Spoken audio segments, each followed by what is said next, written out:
Agha morning greetings, students. Welcome to another fun and exciting day to learn science, only here at Valenzuela Live. Today, our most essential learning competency is explain the incomplete dominance pattern and describe codominance traits. It is found on most essential learning competencies crafted by the Department of Education. To begin, let us recap first what is genetics. Are you familiar with this word or with the word genetics? Or are you wondering why you have some or same physical features with your family? For example, your height, your nose, or the color of your eyes? Well, genetics is the scientific study of transmission of traits and its variation. It is the key for us to understand why we acquire and do not acquire such traits from our parents. It was pioneered by a monk Austrian named Gregor Mendel with his famous experiment with a pea plant.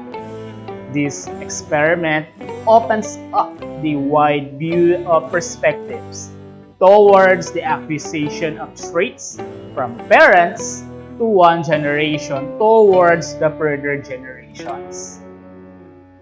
For we to understand further the genetics, let us define the following terms. First is dominant or dominant traits. It is usually called the strong traits that is expressible by an organism. In genetics, we usually write it with a capital letter and looks like this. Notice the way it is written? Well, it is the way to signify and giving an emphasis that the trait is dominant over the other traits. On the other hand, if there is a strong trait, there is also a weaker traits, and it is called recessive traits. It does not usually express or can be seen physically unless partnered with another recessive traits. In genetics, we write it with both small letters like this one. See the difference with the dominant traits? If you are still confused with this one, here is your hint. If there is at least one capital letter in any of the given alleles, it is obviously a dominant trait. But if there is no other capitalized letter in a given trait, of course, it is a recessive trait. Therefore, in the case of capital A and a small a, this signifies that the allele is a dominant. Let us have this characteristic or characteristics of an allele. Homozygous is a characteristic of an allele. When we say homozygous, it only pertains that the allele is written on the same manner, from the word homo meaning same. If the first letter is written in capital letter, the second letter should be a capital too. If the first letter is in small letter, therefore, the following letter should be in small letter as well. For you to understand it, this is how they look. Heterozygous, on the other hand, is a combination of a capital letter and a small letter.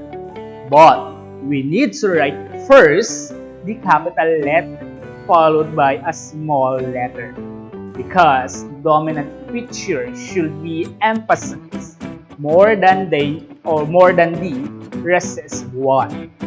Also, it is for the use of describing a dominant trait only. It looks like this. Did you notice now the differences? Very good. Now, grab your pen and paper and try to answer the following. You have 1 minute to answer 6 items. Your task is to decide whether the following are dominant or recessive, and homozygous or heterozygous. Write your answer on your answer sheet, then take a picture of it, just in case your subject teacher wanted to see your activity this day. Time starts now.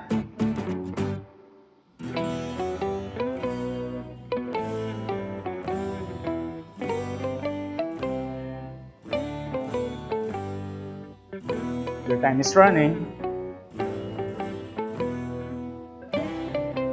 Hurry. Answer the following questions now.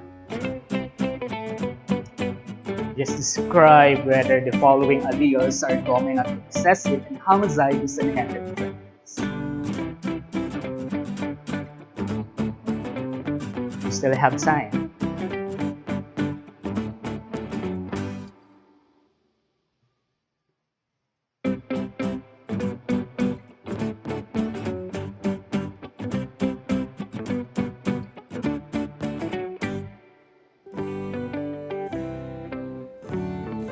It's running out.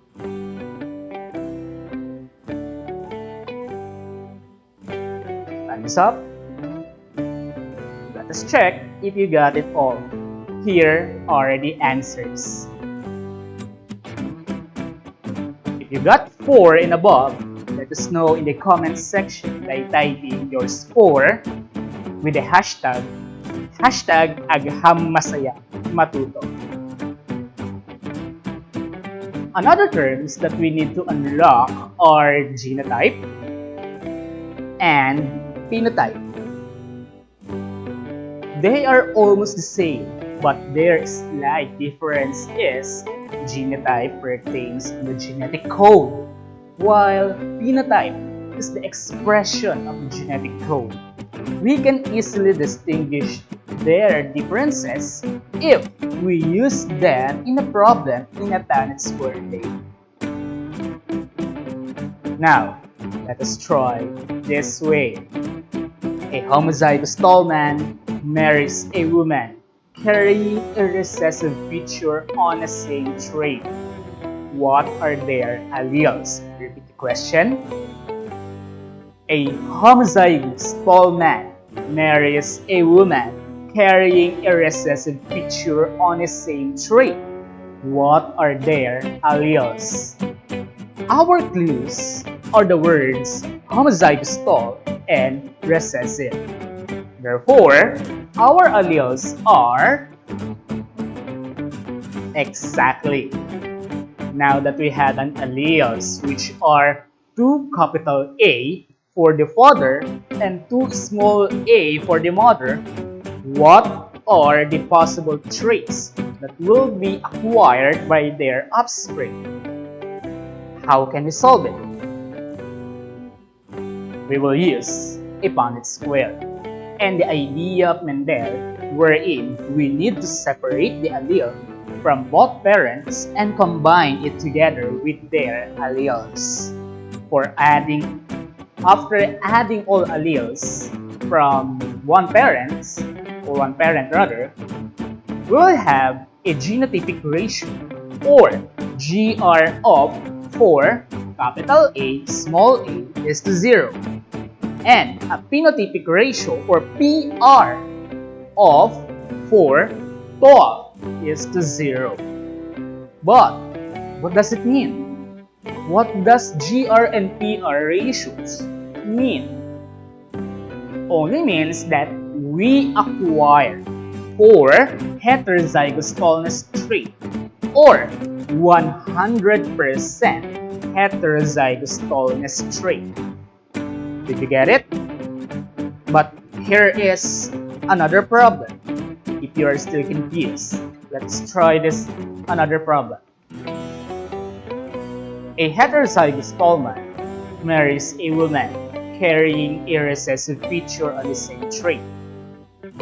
I repeat the question. A heterozygous tall man marries a woman carrying a recessive feature on the same trait. What are their alleles? Do you have any idea what are their alleles? If you are saying this one, Excellent. Very good, students.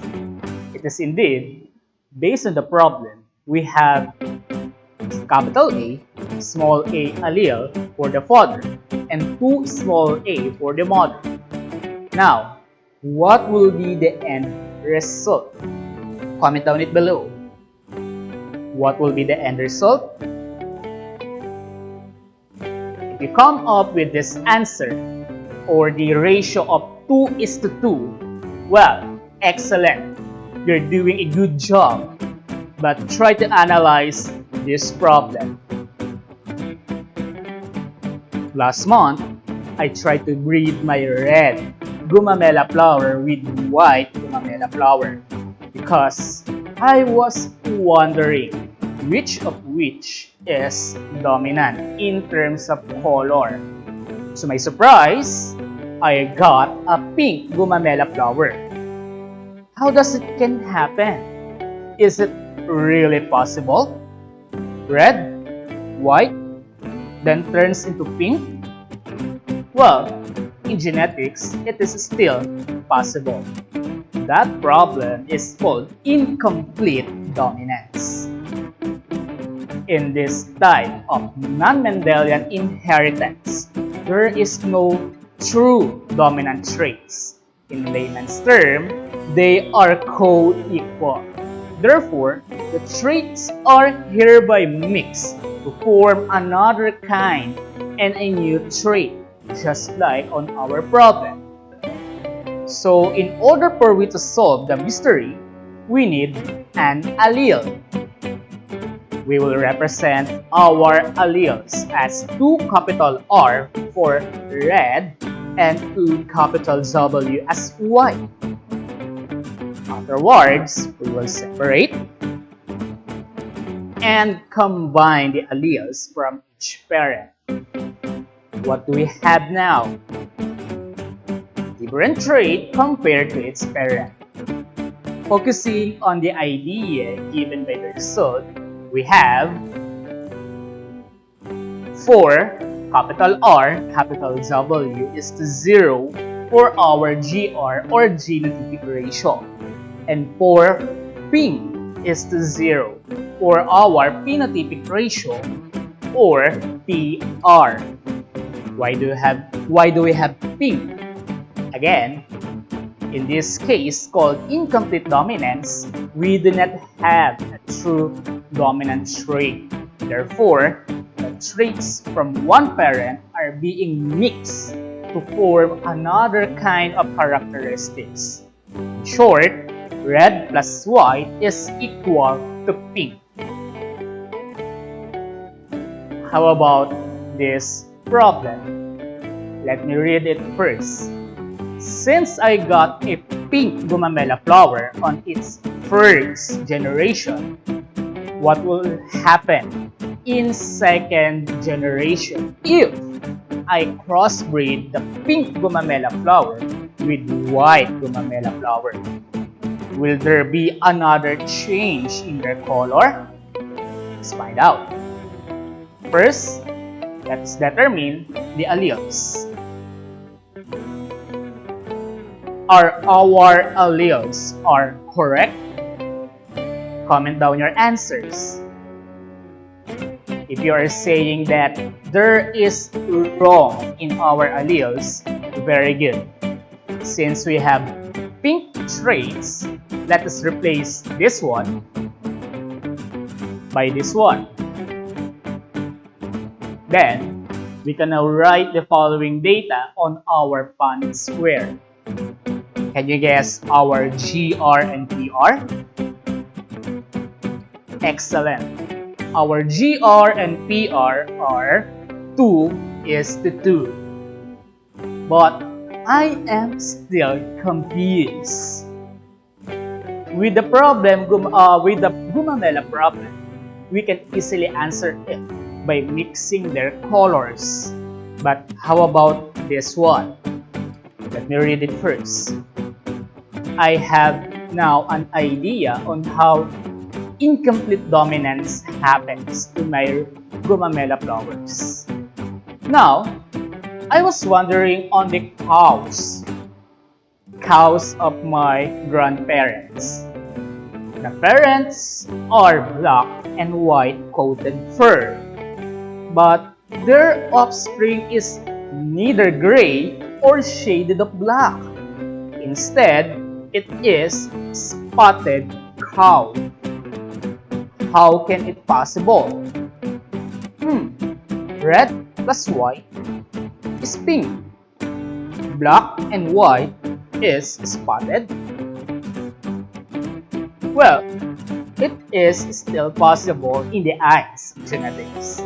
In this case, it is called codominance, wherein instead of mixing the traits, both traits are present and being expressed in the same time by an organism. Now, let us try to solve it. First, we need an alleles.